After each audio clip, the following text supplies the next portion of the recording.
보시라이 또 어쩌고 보시라이 성신여대 정치외교학과의 김홍근 교수님 나오셨습니다. 예, 반갑습니다. 네. 이근 교수님 나오셨습니다. 안녕하세요. 네.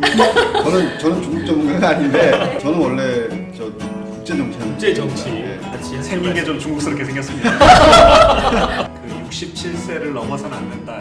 두 텀까지만 할 수 있다. 재임까지만? 예, 들 간의 균형을 맞춰야 된다. 네, 실각할 개연성도 있습니다.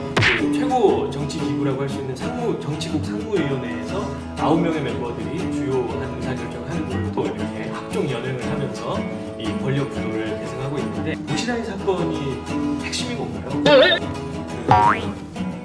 연령 제한 때문에 부자가 될 수 없는 운명을 가지고 태어났습니다. 대단히 위험하고 현명합니다. 네, 그 보시라이 사건은 그 보시라이의 오른팔이었던 왕리진 서기가 미국으로 망명을 시도하다가 그게 발각돼서 그게 드러난 사건이잖아요. 예. 근데 그건 발단이고 또 여러 가지 막 그 부인 수신들이 엄청 많았죠. 북한 뭐 어렵다.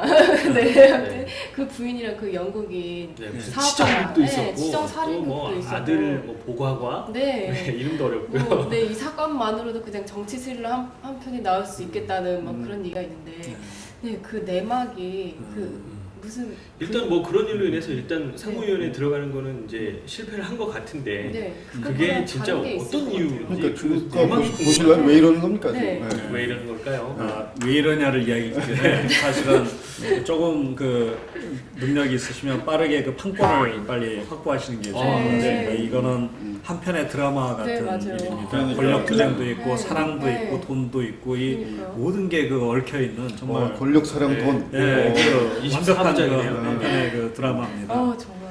예, 그 정치국 상무위원회 자리 중에서도 공안을 담당하는 넘버 9 자리를 차지하기 위해서 사실은 그 여러 가지 부패 문제라든가 그리고 민생 그다음 분배 문제 이런 것들을 즉 대중의 어떤 감정에 호소할 수 있는 그 이슈들을 잡아서 이제 집중적으로 그것을 그 문제들을 이제 그 제기한 겁니다. 그래서 보실라의 인기가 한때는 정말 어느 중국 지도자보다 높이 지금도 아마 보실라이를 따르는 많은 무리들이 중국에 있을 겁니다. 그만큼 호소력이 컸고요. 그렇지만 이런 보실라이를 바라보는 중국 권력 최고 지도부 그다음 차기의 권력들은 상당히 불안했을 겁니다. 보실라이가 야심이 많은 사람이고 보실라이가 취했던 그 방법이라는 게 전형적인 그 중국의 권력 승계 차원과는 완전히 다른 거의 혁명화적인 그 방식으로 이제 보실라이가 사실 정치국 상무위원회 자리로 들어오려고 했던 거고 그런데 제 개인적인 느낌으로는 정치국 상무위원회 차원에서 혹은 후진타오나 원자바오 차원에서 일부러 보실라이를 치기 위해서 이런 문제를 이렇게 유도했다라고 생각지는 않습니다. 개인적으로 네. 기회를 노리긴 했겠지만 오. 그거는 상당히 그 잘못하면 서로 그 다칠 수 있는 그 네. 부담스러운 상황이기 때문에 그런데 공교롭게도 이 그 왕리지는 보실라이가 바로 이 공안 문제, 특히 부패 문제, 그 다음에 그리고 헤이셔호이라고 그러죠. 그 밑에 우리식으로 하는 깡패인데, 그리고 이 권력과 같이 결탁해서 이제 부패를 하고 소위 말해서 이제 그 민생을 흐트러뜨리는 그 세력을 치기 위해서 특별히 불러온 사람입니다. 랴오닝에서 자기가 가장 신뢰할 만한 이쪽 전문가였습니다. 그래서 거의 넘버 2의 역할을 했었는데 아마도 이 사람이 그 여러 가지 그 조사를 하는 가운데서 보실라의 부인인 구카일라이의 이제 와 관련된 영국인 헤이우드의 살인 사건이 아마 잡혔을 거고 그리고 이 문제를 그냥 넘어가기는 아마 어려웠을 겁니다. 공안을 하는 입장에서. 네.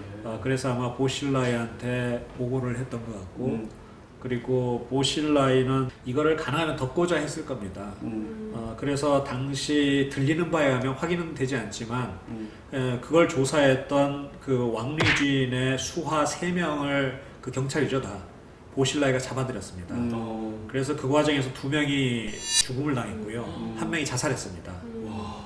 이 소식을 접하게 된 왕리진이 자신이 죽을 수도 있다는 생각을 했을 생명의 것이고 위협을 느꼈을 만하네요. 네. 그래서 그 왕리진이 급히 그 주요한 자료들을 사실 다 가지고 미국 그 청도 영사관으로 도피를 한 겁니다.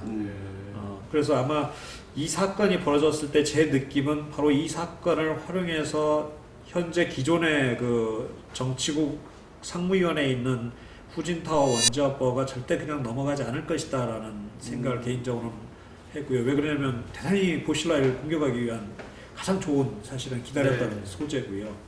그런데 문제는 중국 정치 권력층 내에서의 그 구도가 상당히 복잡하기 때문에 저우융캉이라든가 아마 초기에 상해방은 이를 보실라를 보호하려고 했던 그 정황이 보입니다. 그래서 저우융캉이 직접적으로 이 문제를 원래는 당 기울과 관련된 사건이 있음에도 불구하고 그 자신의 이제 그 직접 공안 자신 수하들을 파견해가지고 직접 교섭을 해서 데려간 북경으로 왕리진을 데려갔고요.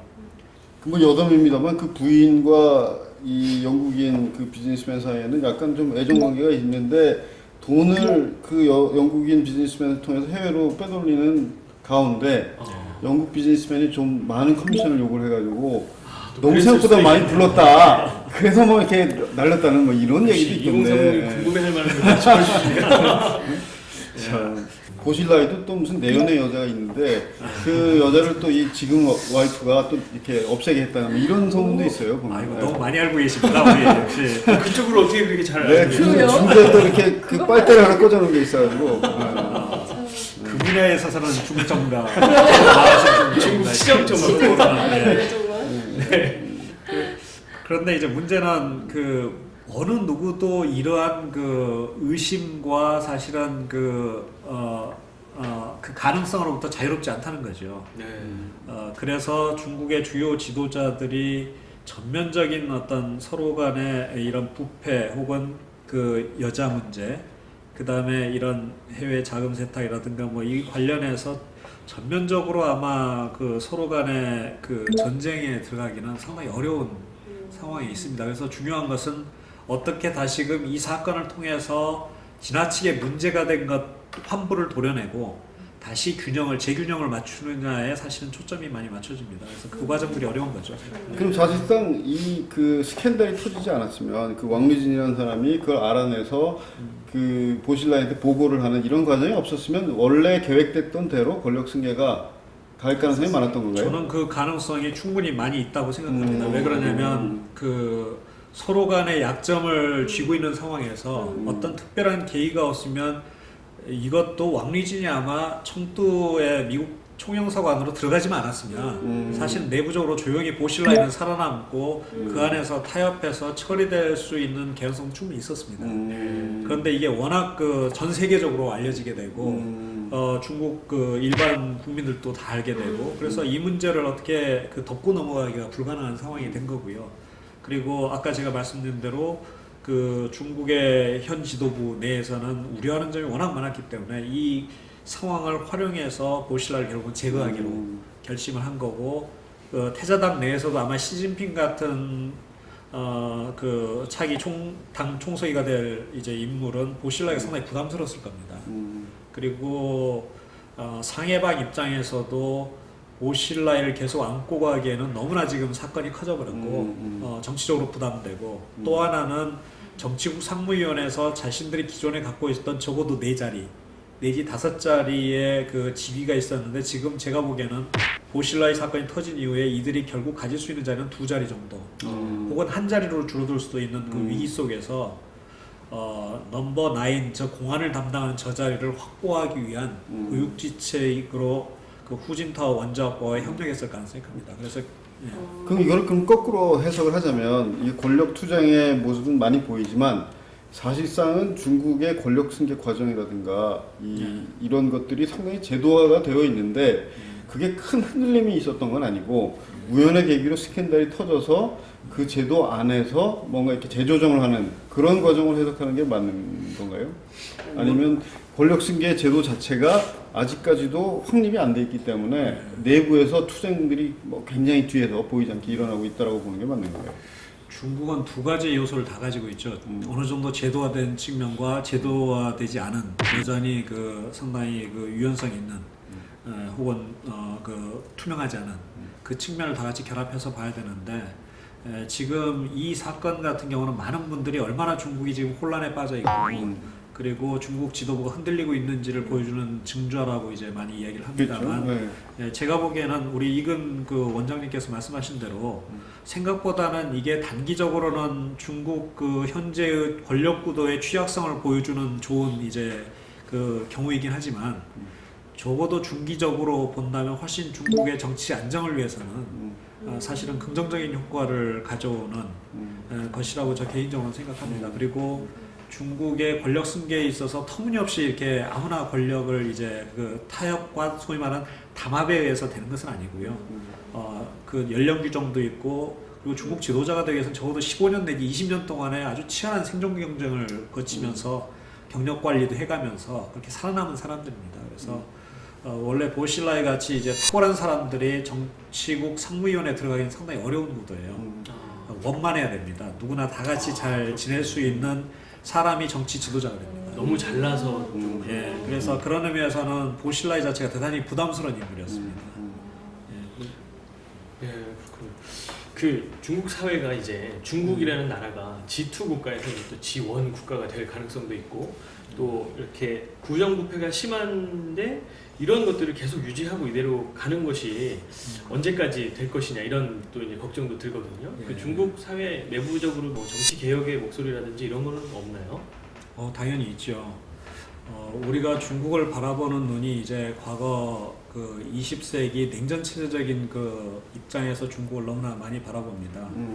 예를 들면 지금 정책 결정 과정만 해도 상명 하달식의 그 다음에 최고 지도자가 모든 걸 정책을 결정하는 것처럼 우리가 많이 생각하고 있거든요. 그런데 이미 제가 말씀드린 대로 집체에 의한 정책 결정이 이미 관행화됐고요. 아무리 최고 지도자라고 할지라도 자기 마음대로 이렇게 정책 결정을 하지 못합니다. 그리고 전문성을 중시하고요. 그래서 대중적인 민주주의는 아니지만 그 소위 말하는 그 소규모 엘리트 사이에서 정보의 그 교류와 그 다음에 서로 자유스러운 어떤 비교적 그 의견 개진은 아마 우리가 어느 민주사회 못지않게 충분히 그 있는 사회라고 저는 생각을 합니다. 그래서 그런 측면에서 우리가 좀 굉장히 친중파적인 발언을 아닙니다. 그 여기에서는 우리가 왜 그러냐면 이걸 정확히 이해해야 될 것이 농담입니다. 농담. 저는 상당히 진지하게 얘기하는 건데 제가 이제 한국 사회에 와서 그 이걸 이미 80년대부터 이런 전통들이 이게 자리 잡기 시작했다는 걸 제가 강조한 거고 그 중국의 그 개혁 개방 과정이라는 것은 거의 혁명보다 더 어려운 과정입니다, 사실은. 그렇지. 예, 혁명을 하면 다 죽여버리면 되지만 이거는 그 세력을 그대로 끌고 안고 가야 되는 그건데 그 과정에서 13억에 달하는 인구를 가지고 오늘날까지 세계에서 가장 빠른 경제 성장을 이룩하지 않았습니까, 아무튼. 그런 상황에서 어떻게 이게 가능했을까를 본다면 결국은 그 최고 정책 결정 과정에서 합의를 이뤄내고 그 합의를 바탕으로 해서 정책을 집행할 수 있는 능력이 있었기 때문입니다. 그렇지 않다면 이건 불가능한 일이고요. 근데 문제는 워낙 빠르게 중국 그 경제가 발전하고 사회 정치가 이제 이 변화하면서 기존에 했던 방식으로는 더 이상 이제 잘 통하지 않는 한계에 도달한다는 겁니다. 네. 비교 정치적인 시각에서 우리 보자면 그 서구 선진국 같은 경우는 미화 1인당 그 3,000불 수준, 그 다음에 중진국 후발 이제 그 도상국 발전 도상국은 한 6,000에서 10,000불 사이에서 꼭 그 엄청난 자유화와 민주화의 그 열풍이 불면서 네. 체제가 변화하게 됩니다. 근데 현재 중국이 현재 거의 5,500불의 그 1인당 그 GDP를 가지고 있고요. 2015년 이후 한 1, 2년 사이에 거의 10,000불에 도달하는 그 시점에 이제 이르게 됩니다. 근데 10,000불을 넘긴다는 것은 엄청나게 큰 의미입니다. 그렇죠. 그래서 기존에 현재 가지고 있는 중국의 정치 제도 그리고 기존의 어떤 정책 결정 운영 과정을 가지고는 이 시대를 이끌어나기가 참 어렵다는 거죠. 그리고 또 하나 문제는 그동안 쌓였던 많은 문제점들이 사회 경제적 그 문제점들이 많습니다. 네. 예를 들면 분배 문제라든가 말이죠. 그 다음에 실업 문제라든가 잠재적 실업 포함하면 엄청납니다. 그리고 1년에 지금 1년 전 통계이긴 하지만 50명 이상이 가담한 시위 폭동이 거의 18만 7천 건에 이르는 그 중국은 폭동의 나라입니다. 어, 네, 그래서 또 하나 문제는 이제 중국 지도부도 과거처럼 카리스마적인 리더십을 가지고 이제 내부에서 단합을 하거나 합의를 이끌어내는 게 참 어려운 시대에 도달했다는 겁니다. 그래서 각자 소두목들이 이제 제각기 합종 연행을 하는 시기에 들어설 거고요. 그리고 이미 보여줬고 다만 실패하긴 했지만 보실라이 같은 케이스가 성공할 가능성이 거의 가까웠다. 그래서 외부로 나가서 외부의 어떤 대중주의적인 어떤 정책에 입각해서 중국의 최고 지도부에 도전하는 그런 아마 시기가 2017년 때는 19차 당대회로 넘어가면서 기존 원로들의 영향력이 약해지고 5세대가 본격적으로 이제 실권을 장악하는 시대가 되면 상당히 복잡해질 겁니다. 또 외부에서 대중적인 인기를 얻어서 중앙으로 진출한다는 면에서는 중국의 박원순 모델 뭐 이렇게 예, 충분히 가능한. 그리고 네. 보실라인 거의 성공했습니다. 네. 네. 그리고 앞으로 그런 모습들이 점점 더 이제 그 일반적이 되어갈 거라는 것이 저희 예측입니다. 네. 그럼 중국의 그 정치 정세는 이렇게 변해가고 있는데 우리나라가 또 중국과 많은 긴밀하죠. 네. 긴밀한 관계를 갖고 있잖아요. 북한 문제도 그렇고. 그래서 나중에는 중국이 저희한테 어떤 영향을 끼칠지 그리고 저희 2040 세대들이 앞으로도 이제 같이 계속 협력하면서 살아야 되는데 이게 지금 좋은 방향으로 가고 있는 건지 아니면 더 나빠지는 건지 그것도 너무 궁금해요. 어떻게 중국과 관계를 맺어야 될지를 모르겠어요. 그러니까. 네. 이건 두 차원에서 좀 분류해서 좀 봐야 될 것 같습니다. 하나는 최고 중국의 정치 지도자의 차원에서 이제 그 함의하고, 그 다음에 중국에 이제 주류가 되기 시작한 새로운 그 빠링호라고 하죠. 80년대 이후에 이제 그 사실은 자라나기 시작한 네. 그 세대들이 갖는 영향력을 이제 동시에 봐야 될 것 같은데요. 중국의 5세대 지도자는 사실은 그 어린 시절에 대단히 불우한 그 시간들을 보냈던 사람들입니다. 그 문화 대혁명이 일어나가지고요. 네.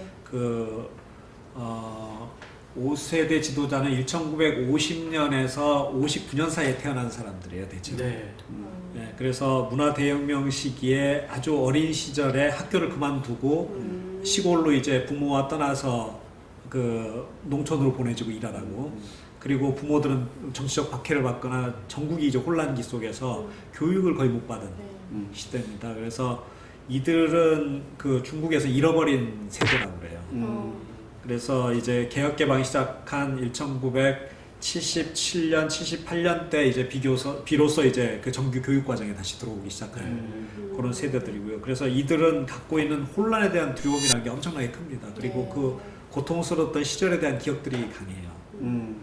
따라서 이들의 정책은 대체로 보면 그 이런 개인적인 경험, 두 번째로는 중국 지도부 자체가 카리스마적인 지도자를 갖지 못한 구조가 되고 서로 간에 그 이합집산을 하면서도 합의를 이뤄내야 되는 그런 과정에서 비교적 보수적이고 상대적으로 안정을 중시하는 그런 이제 정책들을 할 가능성이 크고요. 근데 문제는 이제 중국이 점점 그 이후의 세대는 말이죠. 전혀 이들과는 다른 세대입니다. 어려움을 모르는 세대들이에요.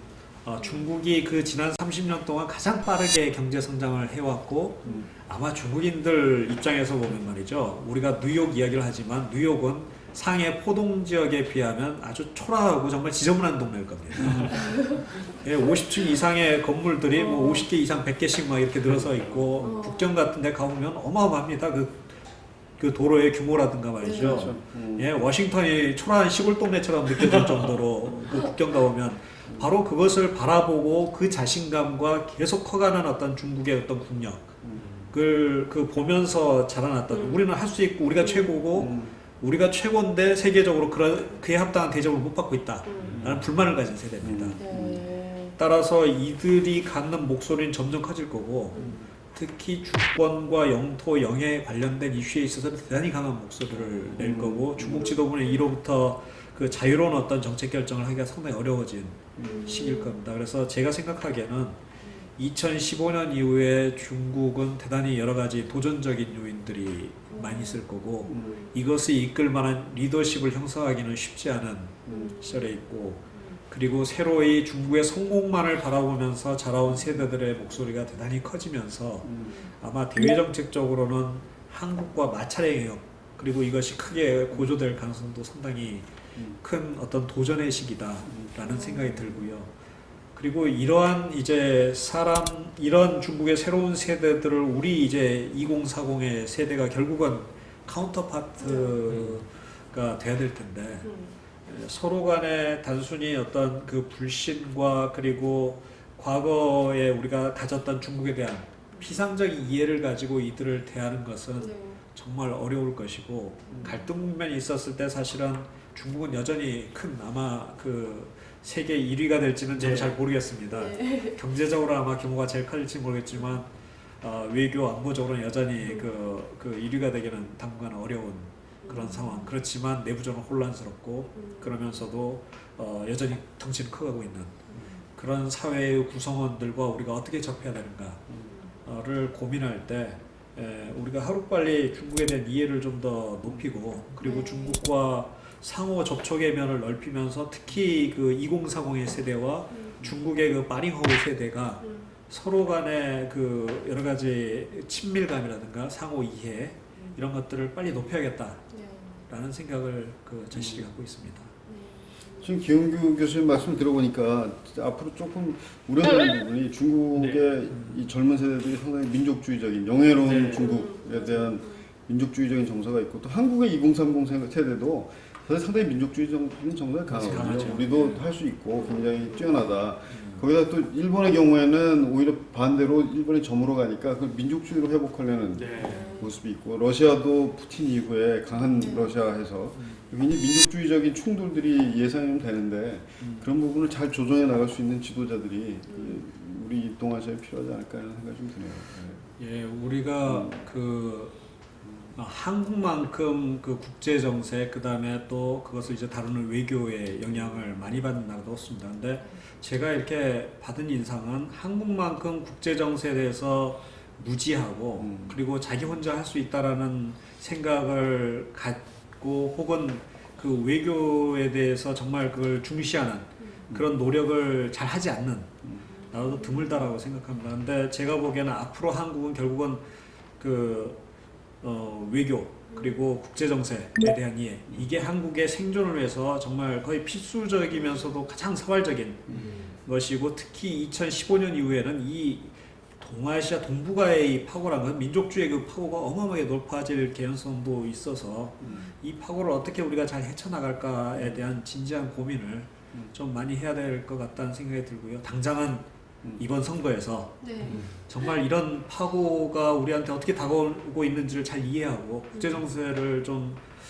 잘 이해하면서 외교 문제를 잘 다룰 수 있는 그런 지도자가 사실은 우리 어느 민생 문제 못지않게 중요하다라는 생각을 해봅니다. 이번 대통령 선거 말씀하시는 거죠? 그렇습니다. 네. 그래서 꼭 그런 지도자를 우리가 반드시 뽑아야지 우리의 그 명운이 달라질 거라는 생각을 개인적으로 합니다. 네, 이렇게 뭐 마무리 말씀까지 해주셨는데요. 사실 2030 입장에서 그 국제 정치나 이쪽에 관심을 갖기가 좀 어려웠는데 오늘 이렇게 들어보니까 상당히 재미도 있고요. 또 우리가 그 2030으로 또 중국의 빠링허우 세대 또 새로운 만남이 또 있을 수도 있고 아직까지는 갈등이 많이 있거든요. 한중일 네티즌들끼리 뭐 인터넷상에서 싸우기도 하고 뭐 이러는데 그런 부분들도 좀 반성을 해보게 된 것 같습니다. 2012년은 뭐 세계적으로 뭐 선택의 해, 선거의 해, 뭐 권력 구도가 개편되는 해인데 지금 프랑스가 대선에 있고 또 중국이 이렇고 또 11월에 미국이 있고 12월에 이제 우리나라까지 계속 있는데 이렇게 국제 문제에 관심을 가지고 보다 보면 우리도 우리 대통령을 뽑을 때 더 도움이 되지 않을까 이런 생각을 해보게 됐습니다. 네, 같이 잘해봅시다. 네, 오늘 두 분 나와주셔서 감사드리고요. 우리 다음에는 김은규 교수님을 그 북중 관계로 한번 좀 모시죠. 네, 감사합니다. 감사합니다. 고맙습니다. 예. 네, 아 역시 전문가다운 네. 면모를 뭐 물씬 풍기셨는데 네. 김흥규 교수님, 네. 김흥규 교수님 네. 발음이 좀 안 좋습니다. 네. 김흥규 교수님 모셨는데 어떠셨습니까? 아 근데 정말 사근사근하게 말씀을 너무 잘하시는데 순간 졸음이 사근? 올 뻔했어요. 아니 솔직히 말씀드리면 근데 너무 네. 설명 한국어 잘하시더라고요. 네, 진짜 그 학부생에게 설명을 해주시듯이 강의하듯이 사근사근 설명을 잘 해주셔서 아주 재미있게 들었습니다. 네. 그 중국 내에서 지금 벌어지고 있는 일이 네, 뭐 신삼국지다 뭐 이런 네. 얘기도 있고 그러게요. 진짜 영화보다 더 영화 같은 네. 첩보물을 한 편 보는 것 같은 느낌이었는데 정말 드라마 같지 않아요? 그렇습니다. 치정 뭐 온갖 사례도. 흥행 요소가 다 들어있는 네. 거죠. 네, 권력과 그 네. 어떤 그 사랑, 아, 치정극, 그러니까요. 뭐이 부패, 비리 이런 것들이 뭐 종합적으로 있는데 네. 그런 재미 요소가 있어서 더욱더 저희 음. 2030이 좀 중국 정치에 관심을 가지는데 도움 아닌 도움이 되지 않나 이렇게 생각을 해봅니다. 전 마지막이 더 충격이었어요. 네. 중국의 2040 세대는 또 많이 다르다면서요. 그러니까요. 뭐라고 했었죠? 빠링호우. 80년대 이후라는 거죠. 80 후. 네. 네. 빠링호우 세대. 네. 네. 우리나라에 2030이 있다면 중국에는 빠링호우 세대가 있다는 거. 나중에 이제 이렇게 붙는 거죠? 그러니까요. 네. 또 뭐 어떻게 될지 모르지만 네. 잘 지내야죠. 아, 뭐 네. 저는 왜 이렇게 싸우지려고 하는지. 네. 쌈딱기질이 있어가지고 네. 잘 지내보도록 하고요. 네. 그 저희가 어떻게 보면 북한 정치부터 해서 또 지난주에는 프랑스, 그러게요. 이번 주엔 중국까지 갔다 왔는데 세계 일주 한번 해야 되겠어요, 그러니까 우리. 갑자기 네. 뭐 가만히 앉아서만 세계를 좀 하고 있네요. 네. 그러게. 네. 나중에 어제 저희 뭐 출장 직접 가서 뭐, 네. 자금성 앞에서 이런 거 하고 이러면 얼마나 좋습니까? 만리장성 앞이나. 네. 그런 데에서 저희가 할 날이 언젠가 오겠죠. 네. 다음 주는 또 뭘 하게 될까요? 다음 주에는요. 다음 주에도 세계 일주 하겠죠. 또. 네, 다음 주에 진짜 세계 일주 한번 해봤으면 좋겠습니다. 네, 어쨌든 저희는 다음 주에 더 재밌는 분석과 더 좋은 뉴스를 가지고 여러분을 찾아뵙도록 하겠습니다. 인사드려야죠. 그렇죠, 여러분. 네, 네. 짜이찐. 再见。